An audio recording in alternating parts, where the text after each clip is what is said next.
Second week pa lang sa primetime TV ang teleseryeng Lavender Fields ay gumawa agad ito ng bagong record. Base nga sa Notang People ratings ng Nielsen Philippines, ang pilot episode ng bagong teleserye ni Jody Santa Maria na 9.9% ay ang highest rated pilot episode ng isang kapamilya serye sa second slot.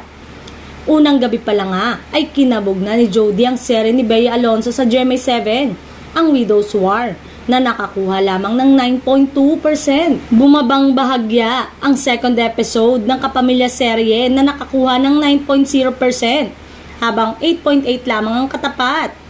Pero pagdating sa third episode ng umeere noong September 4, ay mas lalong tumaas ang ratings ng Lavender Fields na nakakuha ng 10%. Kahit ilang araw pa lang nga ay double digit na agad ang rating nito. Maliban sa number 1, sa rating sa time slot nito ay mataas din ang peak and current views ng serye ni na Jody, Janine Gutierrez, Jericho Rosales na umabot ng mahigit 600,000 viewers at mahigit isang linggo na ring number 1 sa isang streaming platform.